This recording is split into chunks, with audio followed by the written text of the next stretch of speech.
Video, video penting ini. Yang kalau di grupo. Oh, sila.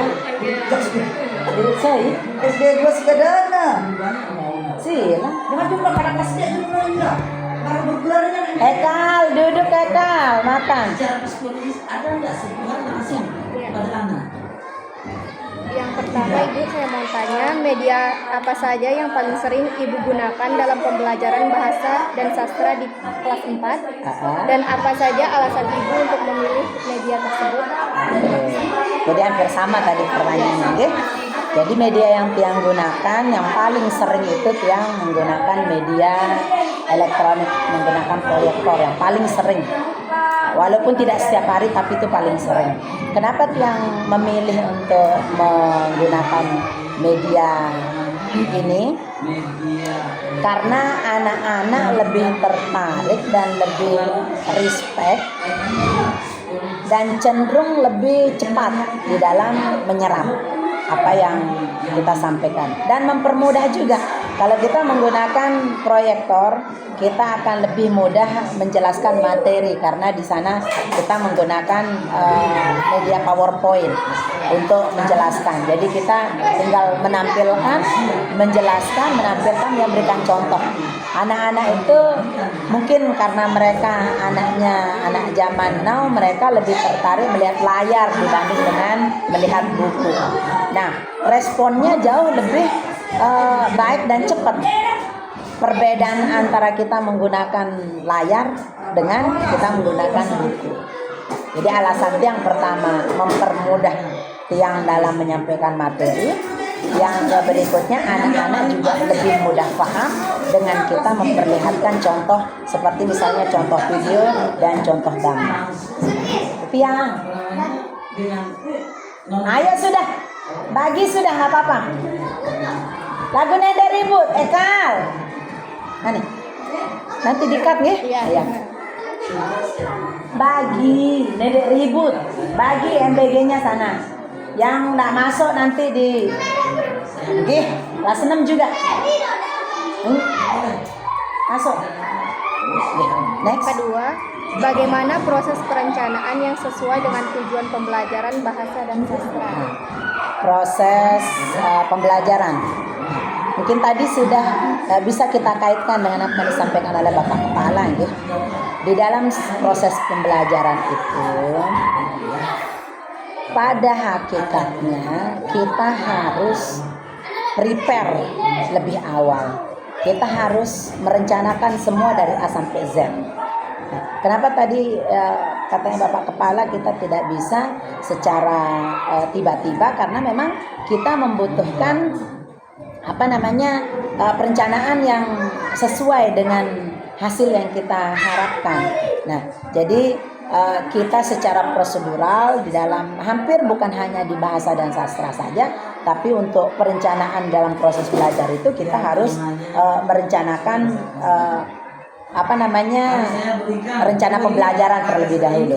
Kita siap dengan RPP, kita siap dengan yang paling utama itu tentunya RPP. Walaupun dalam secara keseluruhan kita harus menyiapkan semuanya. Cuma kemarin Adik tidak melihat yang bawa RPP ya, karena ada dalam lacit yang tidak keluarkan, karena kemarin sifatnya sebentar dan tiba-tiba, sehingga hanya yang menyampaikan materi secara poin, secara umum, kemudian memberikan mereka tugas dan tidak sampai di kesimpulan kalau kemarin pada saat kawannya masuk ke kelas Tiang.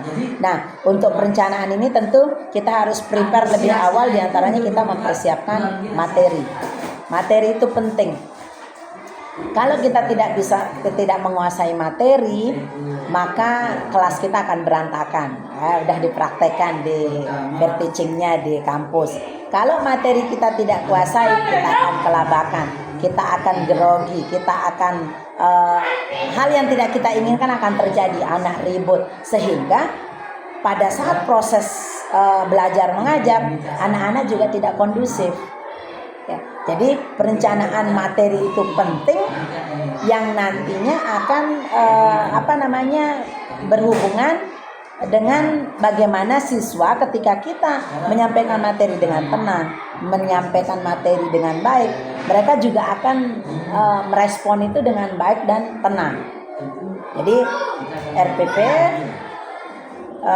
kemudian masuk RPP, kemudian materi gitu yang penting di dalam proses perencanaan dalam semua mata pelajaran deh, bukan hanya di pelajaran sastra dan Indonesia. Makasih Di. Selanjutnya, dapatkah Ibu menceritakan pengalaman ketika penggunaan media pembelajaran membantu meningkatkan pemahaman atau antusias siswa dalam materi bahasa dan Pengalaman Tiang menggunakan media untuk membantu anak memahami materi. Kalau pengalaman Tiang, secara umum Tiang mengalami kondisi yang seperti apa Tiang sampaikan kondisinya. Kalau ketika Tiang mulai menggunakan media, anak-anak itu akan bersikap berbeda ketika Tiang menggunakan buku. Salah. Kenapa Tiang sampaikan seperti itu? Dalam media yang kita gunakan, anak-anak itu lebih antusias, lebih excited, bahkan mereka mencoba untuk Tiang menggunakan laptop, mereka berebutan untuk Bu Guru Tiang tekan, Bu Guru Tiang yang coba, padahal mereka belum ada pengalaman untuk pegang kursor, pegang apa. Cuma itulah bentuk excited mereka, bentuk antusiasme mereka ketika kita menggunakan media pembelajaran. Dan satu lagi, ketertarikan mereka kita bisa lihat dari cara mereka menyerap apa yang kita sampaikan. Kalau anak sudah berusaha untuk Bu Guru Tiang ya yang jelaskan, itu artinya daya serap mereka atau cara mereka menyerap dibandingkan dengan menggunakan buku biasa itu berbeda. Dari situ kita bisa lihat. Bu Guru Tiang yang aneh tapi ulangi dulu videonya. Itu modus itu. Ulangi dulu tapi videonya supaya mereka dapat nonton lagi. Maunya seperti itu. Waalaikumsalam Allah. Oh, tuh untuk bodoh. Itu modus, ada modusnya. Pengalaman Tiang nih kelas 4. Kemarin adik kawannya melihat Tiang di kelas 4 itu ya begitulah kondisi kelas 4. Mungkin nanti adik bisa melihat Tiang di kelas 4. Kalau mereka belajar menggunakan buku akan terlihat berbeda dengan ketika mereka menggunakan media. Itu jelas sekali kelihatan perbedaannya. Mereka akan duduk tertib kalau sudah disetelkan layar. Karena mereka mungkin walaupun tidak dalam bentuk video, menulis pun mereka akan lebih senang menulis ketika ada melihat ke layar daripada mereka melihat ke buku. Itulah anak-anak sekarang di tingkat SD yang temui dan alami. Selanjutnya, apa saja tantangan yang Ibu hadapi saat menggunakan media pembelajaran dalam mengajar bahasa sastra? Sama tadi deh. Tantangannya itu satu, internet, kedua mungkin waktu yang kadang-kadang tadi yang sampaikan, mungkin adik juga dengar tadi tidak sesuai dengan klasifikasi dari RPP itu yang sekian menit. Kalau kita mengikuti secara RPP dia pas, tetapi kadang-kadang kondisi lapangan, kondisi anak di kelas yang tidak memungkinkan untuk kita. Misalnya mereka sekarang bagi tugas, bagi kelompok. Tetapi begitu bagi kelompok, mereka tidak langsung tertib bagi kelompok. Nah, kita harus bicara dulu, kita harus advice dulu, kita harus nasihat dulu. Begini baru. Nah, itu kan akan memakan waktu yang dari bagian bareh. Bu Guru Eci bareh bagian kelas 4. Bagiannya juga Bu Guru Eci minta tolong. Terus aneh potong si Hekal apa tadi dia bilang. Sampai mana tadi? Sampai ya itu waktu gitu. Nah, terpotong sehingga kita berceramah jadi. Itu yang akan nanti adik-adik temui, ternyata walaupun kurikulum mengatakan secara di RPP itu no ceramah, tidak ada ceramah, tidak bisa kita tidak ceramah dalam kelas, mau tingkat SD, tingkat SMP maupun SMA. Karena kalau menurut kami sebagai guru yang terjun langsung dan punya pengalaman, ceramah itu jauh lebih efektif dibanding dengan kita memberikan silahkan bagi kelompok, bukunya diperhatikan, buku paketnya halaman sekian, silahkan kalian analisis, cari sendiri kira-kira di mana. Itu ceramah jauh lebih efektif dibanding dengan itu secara realnya. Tetapi kita dituntut untuk mengajar sesuai dengan kurikulum. Tetapi banyaknya dari kami, mohon maaf, terkadang kami juga mengajar sesuai dengan kondisi kelas. Kalau kondisi kelasnya bisa kita gunakan sesuai dengan RPP, kita gunakan. Tapi kalau kondisi kelasnya tidak bisa dikondisikan dengan RPP, kita pakai metode kita. Metode spontanitas kita gunakan. Metode yang tidak terencana, bahkan berada di luar dari RPP.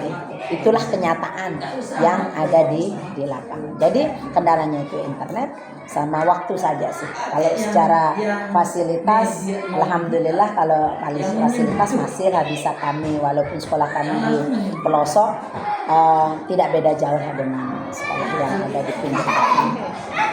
Selanjutnya, bagaimana respon siswa terhadap penggunaan berbagai media pembelajaran? Adakah perbedaan antara media yang digunakan dan saat metode ceramah? Nah itu, kembali lagi ke tadi itu.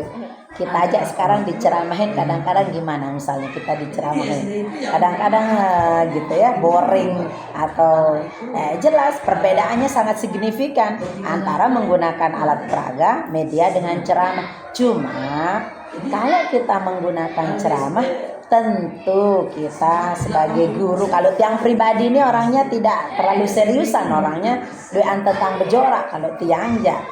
Jadi kita pakai jok-jok di tengah ceramah itu, kita pakai jok. Kalau pengalaman tiang pribadi menggunakan jok yang lucu, entahlah yang membuat mereka tidak diam memperhatikan. Ya ada waktu-waktu di mana mereka harus ketawa gitu.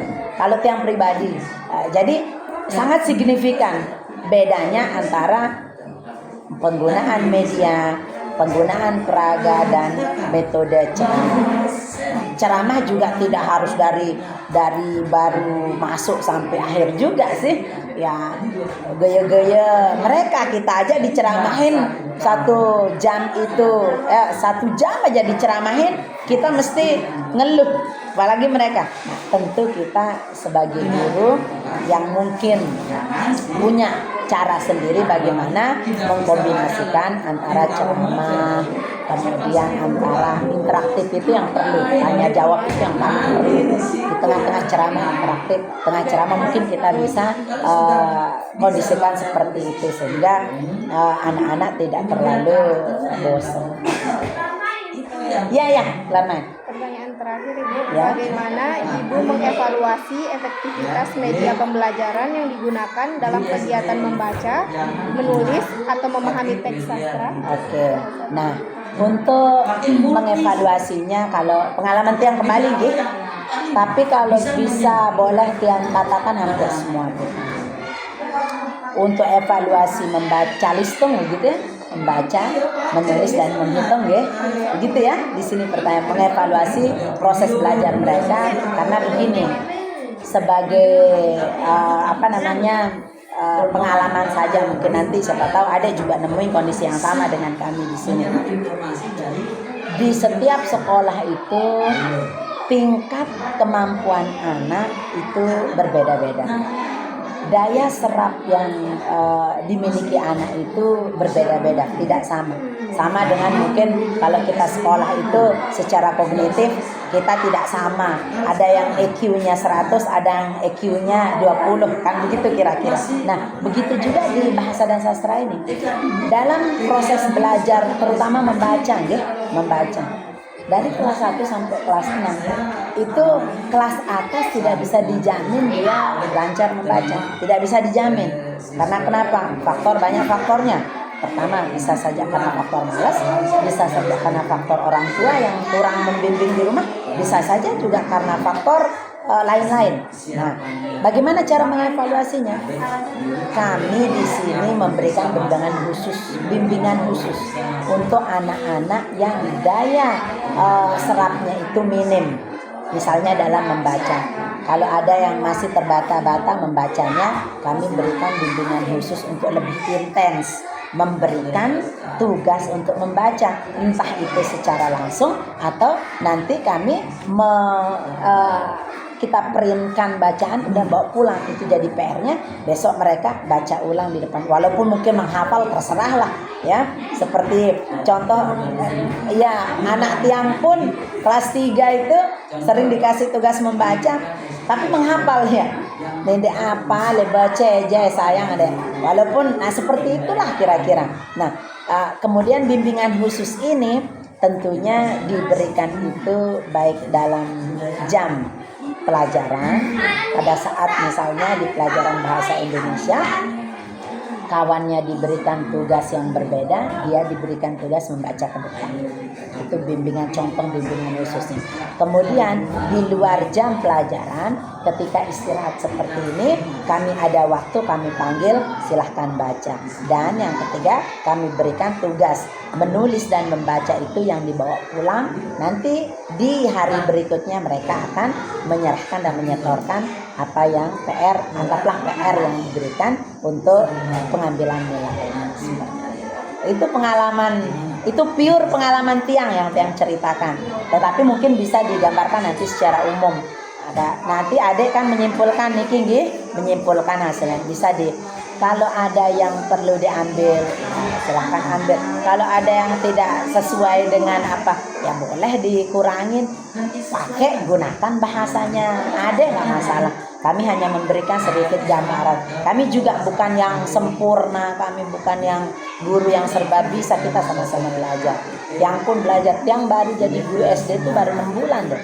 Jadi guru SD. Sebelumnya yang di SMA. Di Ulil Albab, di salah satu pondok pesantren.